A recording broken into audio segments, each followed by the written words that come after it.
Hello and welcome to Hexed Encountered. My name's Joe. Today we're going to be doing a first look at the game Stout Hearts, Battle in the Hedgerows. This is a new release from Tiny Battle Publishing, designed by Jay Ward, in which you command a British battalion, the 5th Wessex, and they are basically in Normandy, in the hedgerows, taking on the German defenders. This is a solitaire game where you control the British forces, and the game system controls the opposing forces of the Germans. So when I do a first look, I'm basically just kind of going through the components of the game. So in some ways it's similar to an unboxing, except I've already punched the counters, laid out the map and the player aids and everything, so you can get a look at what it would look like as you're playing it, and we can talk about some of the mechanics and so on, sequence of play, etc., just to give you a little bit more than what you would get from a normal unboxing. This is actually a bag that comes in a Ziploc, so it doesn't even have a box. Tiny Battle is obviously the sibling company of Mark Walker's Flying Pig Games, so while it doesn't have the same really high quality components that Flying Pig does for a small publishing house, the components are quite nice. The hexes and the counters are large, just as they would be in a Flying Pig game production. So there is a lot of similarities there. But again, this is a solitaire game from Tiny Battle. So we'll start off by looking at the rule book. Pretty standard for what you would expect. It is, I believe, 15 pages long. 16 with the back cover, which has the terrain effects chart on it. As far as the rules themselves, they're fairly straightforward. This isn't an overly complex game. It is a solitaire game. So you wouldn't expect it to be super complicated. And I think the rule books I've read through it, the rules are pretty straightforward. As I mentioned, not overly complex, easy to understand. There are some examples of play in here, as well as your tables for combat actions. It's fairly straightforward how the combat works. There are strength points. Basically, you're trying to. It's all based on the odds that you can bring to bear, and So there are some optional rules. There's actually a brigade reserve. As I mentioned, you have the 5th Wessex battalion, comprised of 4 companies: A, B, C, and D. You also get this brigade reserve, which is the 8th Dorset Company A, that you can use as well if you wish to. There's also some rules about variable game length as well.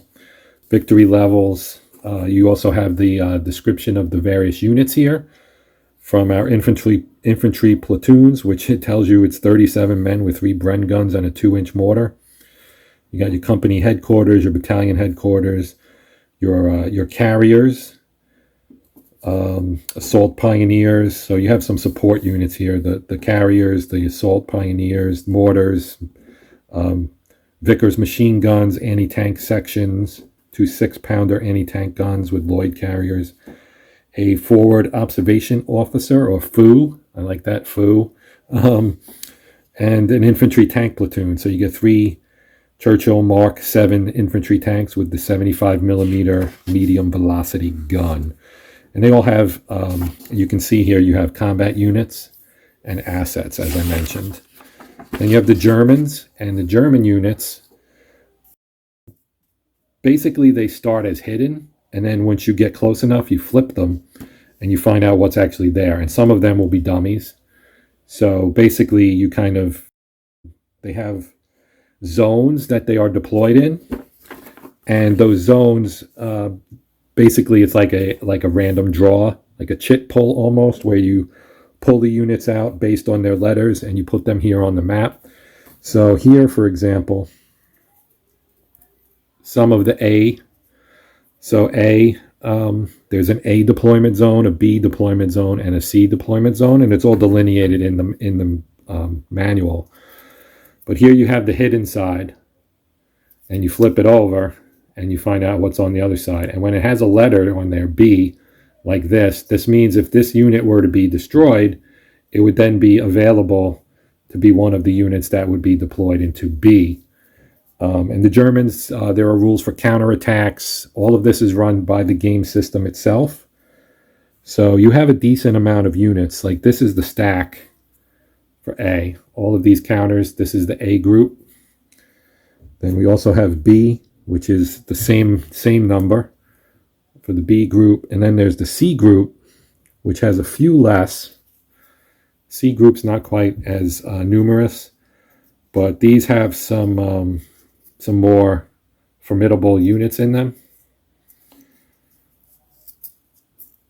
such as tank destroyers and things like that. So there's some beefiness here to the counters. As I mentioned, the counters are large counters. The hexes on the map are pretty large as well. So that's good for, if you have weaker eyes. These are pretty easy to understand and see. The map itself, we'll take a look at that. So here you see the map. Pretty straightforward. You have the ability to actually have flankers. So flanking forces, there are counters for those. These two right here that will progress up the side, essentially. That will help support you at some point. You also have, in addition to the map and the terrain effects chart is here on the back, as I think I mentioned earlier. So you have open terrain. Now, in terms of movement, there's no impact of terrain on movement, but it does impact things like cover and defensive values.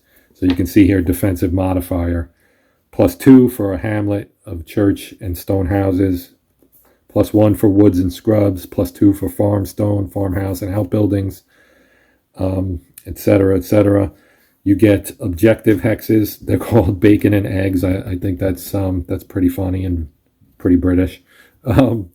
German position hexes, blue for outpost, yellow for main, red for reserve. So you can see here on the map, they have the colors and they have the victories. So the 3 victory point ones are bacon, and the 5, which is further up here, would be the eggs. And basically, you deploy your forces, and you can kind of see this here, and I'll zoom in closer to that here in a minute. But you deploy your forces in 3 areas. We have a left area, a center area, and a right area. And basically, this is going north to south because we're approaching through Normandy off the beaches. So you're pushing to, you can see here the north is pointing this way. So we're pushing south, basically. So that's the map. Okay, so here's our board. Now, these are our British forces here. These are our forces. So we have platoons, companies comprised of platoons, as you would expect. So this is Company A with 7th Platoon, 8th Platoon, 9th Platoon. They also have a commanding officer, their major, right here. So we have, and here at the top, this is our start line. So this is kind of considered to be, say, like the rear areas where you're going to deploy your forces out of to go up. So we have left, center, right. So they'll deploy onto the map in that area. So this Company A will be on the left, B in the center, and C in the right, and D is our reserve. We also have our battalion headquarters down here. And then we have assets that would be available. So, and you roll for a lot of the things as far as like initial strength. You can roll for it. And then as you progress, you take damage, your strength will go down, etc. We have company tracks. You have your game track down here for game turn and victory points. And there's a 1 and a 10. So you can have more than, I think, around even 70-ish or more victory points. But here we have assets that could be available. So our machine guns or our pioneers or something. And then once they're expended, so they're deployed with a company. They go out onto the map with the company. They may then when they come back to the rear, they'll go into the expended box, and then they would become available again to go back out. Obviously, they can be destroyed, go to the destroyed box, etc., etc. We also have a player's aid, and I'll show you that real quick. One counter I like is the stonk counter for when you have artillery fire. So, explosion and smoke resulting from that explosion. You also have mortar stonk for when you use your mortars. You have your battalion mortar forces that can fire these guys off and get mortar stonks, which work the same way, smoke. Okay, so here's our double-sided player aid card. One side has our sequence of play for both setup and the actual game turns.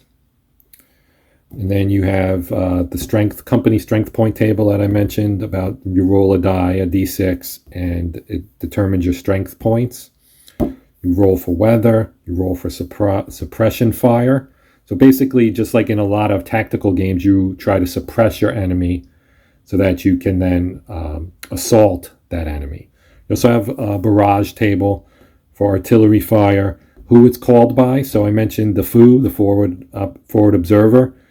When you use that, you get a much better chance of success on being able to actually call it in. A 1 to 4 roll as opposed to a 1 to 2 if it's called in by the company headquarters. And you suppress the target with various efficiency. Artillery, obviously more effective than mortars. 1 to 4 will suppress. 1 to 2 will suppress for mortars or machine guns. Then you have line of sight, what the effect is when the British unit moves within 2 hexes of a line of sight unsuppressed German position. So you do have line of sight, obviously. You also have lines of communication, which is important for the British forces. Then there's our flank progress. So how your flank forces that I mentioned earlier, these guys right here, when they start progressing up the track, you roll for that. On the other side here, we have our assault routine. So it explains the process of going through an assault, what your die rolls are, your net score. Actually, there is no die roll. Sorry, misspoke there. No die roll. You compare strength, and that will determine what happens. And then you would roll for casualties, basically. So the key thing is you want to try to suppress the Germans so that your your net score is higher, and then you would be able to have greater success on your attacks. You have a German response counterattack and a procedure for the Germans counterattack as well. So as I mentioned, this game's not overly complicated, but it's also not overly simple either. It's meaty enough to be something that you'll have to play around with a little bit to get down pat. But it's also not something that you're going to be forgetting rules because there's exceptions and all this other stuff. There's no exceptions or very few exceptions. I don't actually remember any specific exceptions in the rules, but the point is it's like I said, kind of a light medium type of complexity type game. I will be doing a playthrough of this game probably next week, as I have some travel coming up for this week. So, but I did want to do something on this game because I just got it the other day, and I am, as you can see, I punched it out and everything. I'm ready to play it, but I won't have time to do the video probably until next week. So, in the meantime, I hope you got something out of seeing the components of the game, what it looks like, maybe a general idea of how it's going to play. And then when I do play it, I'll do a video on that, probably more than one, and we can go through the game and you can check it out, and hopefully, that will let you maybe decide if it's for you or if you already have it and you want to see it played before you go through the rules, whatever it may be. Just hopefully you'll get something out of the playthrough video, just as I hope you got something out of this video. So until next time, my name's Joe. This has been Hexed Encountered, and as always, happy gaming.